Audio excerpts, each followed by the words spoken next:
Il y a 2 ans, le docteur Suzanne Faure-Dupuis nous a expliqué ce qu'est un macrophage. Si vous n'avez pas vu cette vidéo, je vous la conseille car ce qui va suivre vous parle de l'une des fonctions principales des macrophages, la phagocytose. Dans le corps, plusieurs cellules de l'immunité sont capables de réaliser la phagocytose. On utilise aussi le verbe phagocyter. Il y a les cellules polynucléaires neutrophiles, les cellules dendritiques et les macrophages. Maintenant qu'on a le qui, c'est quoi le but de la phagocytose? Et d'abord, qu'est-ce que ça veut dire? Ce mot vient du grec ancien. Phagomae signifie manger. Kutos signifie cavité, cellule. Et le suffixe ose signifie maladie. La phagocytose, c'est donc la capacité d'une cellule à détecter, manger et digérer un élément reconnu comme du non-soi. Le non-soi, ça peut être des éléments extérieurs au corps, comme les pathogènes, des virus, des bactéries ou des parasites. Le non-soi peut aussi être des cellules problématiques, comme des cellules infectées, des cellules cancéreuses, ou plus simplement, une cellule mourante. En éliminant tout ce qui n'est pas du soi, les cellules qui phagocytent permettent de maintenir l'organisme en bonne santé. Et maintenant, comment se fait la phagocytose ?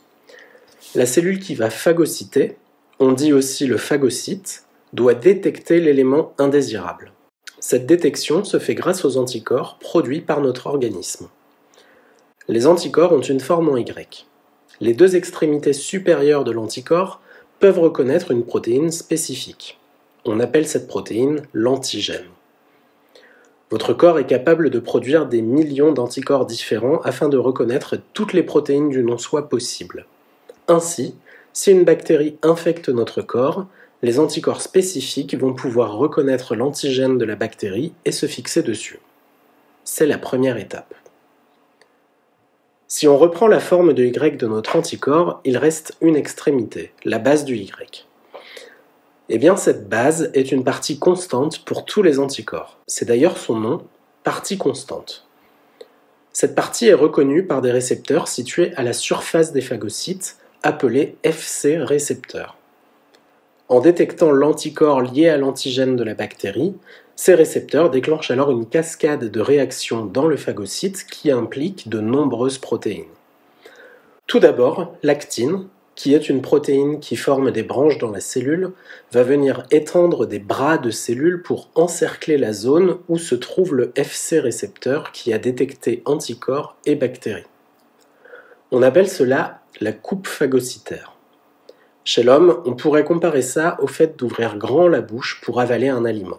Une fois que cette coupe s'est complètement refermée autour de la bactérie, ce compartiment se sépare de la membrane cellulaire. On l'appelle le phagosome.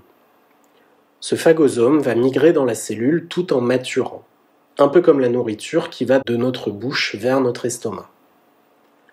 Les étapes de cette maturation sont reconnaissables aux protéines recrutées dans le phagosome. Ainsi, le phagosome précoce contient entre autres la protéine EEA1, tandis que le phagosome tardif contient entre autres la protéine CD63. Finalement, le phagosome tardif va fusionner avec un compartiment de la cellule qu'on appelle lysosome, l'équivalent à l'échelle de la cellule d'un bidon d'acide. Cette fusion va former ce qu'on appelle le phagolysosome, où l'élément phagocyté, dans notre exemple une bactérie, va être digéré. En gros, le phagolysosome, c'est l'estomac de la cellule. Comme dans l'estomac, l'acidité va permettre de détruire ici la bactérie en petits fragments. Ces fragments sont des unités de base récupérables par la cellule pour continuer à fonctionner, comme des nutriments récupérés après le passage des aliments dans l'estomac. En résumé, la phagocytose, c'est la capacité de certaines de nos cellules immunitaires à éliminer les pathogènes ou les cellules malades en les mangeant et en les digérant. Il y a encore beaucoup de choses à apprendre sur la phagocytose, notamment si et comment les pathogènes peuvent bloquer la phagocytose. Peut-être à découvrir prochainement sur la chaîne du 9 Docteur.